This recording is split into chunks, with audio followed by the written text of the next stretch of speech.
안녕하세요. 일용할 양식 구독자 여러분, 저는 ESF 한경헌 선교사입니다.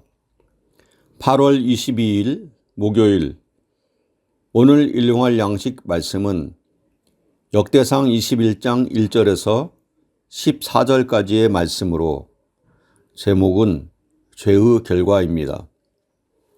오늘 말씀은 사단의 충동을 받은 다윗이 인구조사를 시행한 일 때문에 하나님으로부터 징벌을 받은 내용입니다. 이것을 통해 하나님이 우리 인생의 중심이 되어야 한다는 사실을 배우게 됩니다.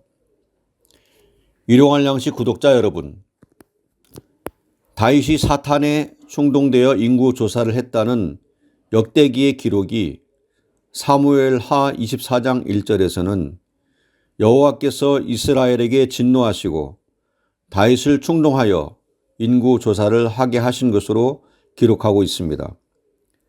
따라서 다윗의 인구조사는 하나님이 바라시는 것이 아니었습니다. 인구조사 자체가 문제는 아닙니다. 민수기 1장과 26장에도 인구조사가 있었습니다. 그때는 하나님의 명령에 의해 제사장들에게 내려진 명령이었습니다. 그러나 본문에서는 다윗의 마음이 높아져서 군대 장관 요압과 백성의 지도자들에게 스스로 내린 명령이었습니다. 다윗은 요압의 반대에도 불구하고 인구조사를 강행했습니다. 당시 이스라엘은 나라가 형통한 가운데 있었습니다. 군대 장관 요압이 거의 10개월 동안이나 인구조사를 진행해도 아무런 문제가 없을 만큼 평안했습니다. 그래서 인구조사를 통해서 자기 왕국의 부강을 자랑하고 싶은 것이 다윗의 동기였습니다. 이것은 하나님을 의뢰하는 대신에 자신이 가진 것을 자랑하려는 마음에서 나온 것입니다. 하나님은 이런 다윗의 동기를 악하게 여기시고 이스라엘에 재앙을 내리셨습니다. 하나님의 도우심에 대한 감사를 잊어버리고 자기가 이룬 것이나 가진 것을 자랑하려는 마음이 자라기 시작한 것입니다.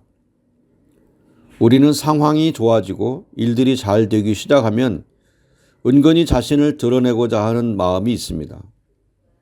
오히려 하나님이 베푸신 은혜를 기억하고 감사해야 할 때입니다. 우리 안에 하나님 대신에 다른 것들을 의지하거나 자랑하려는 마음이 있는지 돌아보아야 하겠습니다. 일용할 양식 구독자 여러분, 하나님은 선견자 갓을 통해 다윗이 잘못한 것을 깨우치시고 세 가지 재앙 중에 하나를 선택하도록 하십니다. 다윗은 자신이 큰 죄를 범하였음과 심히 미련하게 행했음을 고백하며 하나님께 자신의 죄를 용서해 주시기를 구합니다. 다윗은 하나님이 징벌로 내린 3년 기근, 석 달 동안 대적에게 쫓김, 3일간의 전염병 중 한 가지를 선택해야만 했습니다. 무엇을 택하든지 모두 이스라엘 모든 백성에게 큰 고통이 따르는 일이었습니다. 하나님의 징벌은 다윗의 자기 과시적 태도를 돌이키도록 하기 위한 것이었습니다. 다윗은 과거에 사울에게 쫓겨다니던 시절의 고통이 너무나 컸는지 사람에게 고통당하기보다는 하나님께 고통당하는 징벌을 원했습니다. 결국 3일간의 전염병으로 이스라엘 백성 중 7만 명이나 되는 사람들이 죽었습니다.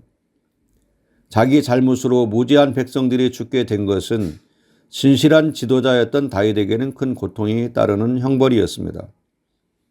오늘 말씀은 당시 역대서의 독자였던 바벨론 포로에서 귀환한 이스라엘 백성들에게 절대적으로 하나님 중심적인 삶을 살아야 함을 다시 한번 깨우쳐 주었을 것입니다. 히브리서 12장 7절과 8절에 하나님이 아들과 같이 너희를 대우하시나니 어찌 아버지가 징계하지 않는 아들이 있으리요. 징계는 다 받는 것이오늘 너희에게 없으면 사생자요 친아들이 아니니라고 했습니다. 하나님 우리가 하나님 없이 자기 힘으로 살려는 태도를 바로잡기 원하십니다. 우리 인생은 틈만 나면 자기 중심적이 되고 자기를 과시하려고 합니다. 그러나 하나님은 우리 인생의 주인이십니다. 인생은 하나님과 바른 관계성 속에 있을 때 가장 행복하고 평안한 삶을 살 수 있습니다. 우리를 하나님의 자녀 삼으시고 하나님 중심적인 삶을 살도록 이끄시는 하나님의 사랑에 감사드립니다. 일용할 양식 구독자 여러분, 오늘 하루도 자기를 드러내고자 하는 교만한 마음을 버리고 우리 인생의 진정한 도움이신 하나님을 의지하는 가운데 하나님 중심의 삶이 주는 기쁨을 충만하게 누리시는 하루가 되시기를 소망합니다.